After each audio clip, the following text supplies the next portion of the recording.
Assalomu alaykum barchaga. Demak, Taobao bo'yicha birinchi darsimizni boshlaymiz. Ushbu darsda biz sizga Taobao ilovasini topishni, yuklab olish, o'rnatishni o'rgatamiz. Taobao ilovasini 3 xil yo'lda topish, yuklab olish mumkin. Imkon boricha hammasini o'rgatib chiqamiz. Demak, oddiysi, eng birinchisi, agar sizda Android bo'lsa, Google Play Marketdan yoki iPhone'da bo'lsangiz, App Store'dan izlab topishingiz mumkin bo'ladi. Ushbu ilovalar App Store'da, Google Play'da bor. Demek Play Marketga kirganingizda qidiruvdan Taobao deb izlaysiz. Taobao deb izlagandan so'ng mana birinchisiga shu chiqadi mana. Taobaoning ham Play Market ko'p har xil variantlar chiqib ketgan. Bunga Taobaoga kirganingizda qarang, mana bu yerda ishlab chiqaruvchining o'zi Taobao deb chiqadi. O'shanikini yuklab olasiz. Har xillari ko'payib ketgan. Hop, demak, shu Taobao ilovasini topasiz, shu yerdan yuklab olib, o'rnatib olasiz. Ikkinchi yo'li, hop, internetdan qidirishingiz mumkin. Siz agar iPhone'da bo'lsangiz Safari'dan, Android bo'lsangiz Chrome'dan yoki qanday boshqa brauzerdan kirib qidirib topishingiz mumkin. Masalan, oddiysi Taobao app download desangiz, hop, internetga chiqadi. Saytlarda, ko'p saytlarda mavjud.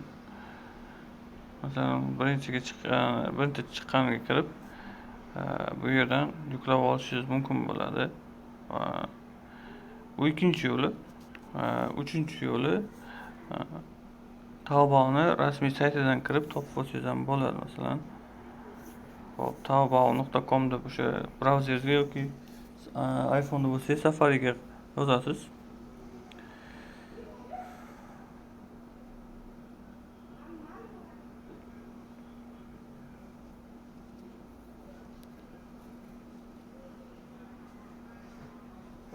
Taobaoning o'zini rasmiy saytiga kirasiz. Shuni qilib kirganingizda sizda ham taxminan xuddi shu ko'rinishda mana bunday knopka chiqadi.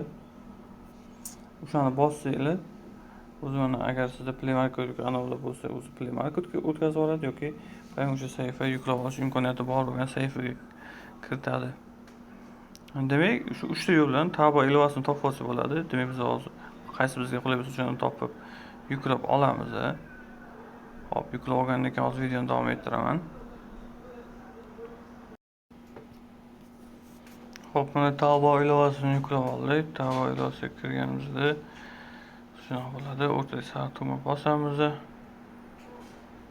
va Taobao ilovasi o'sha bizda tayyor. Biz yuklab oldik. Endi qiladigan ishimiz Taobao ilovasi ro'yxatdan o'tish qoldi. Xudo xolisa keyingi darslarimizda sizlarga ilovadan ro'yxatdan o'tishni o'rgatamiz. Keyingi darslarda kutib qoling, kuzatib boring.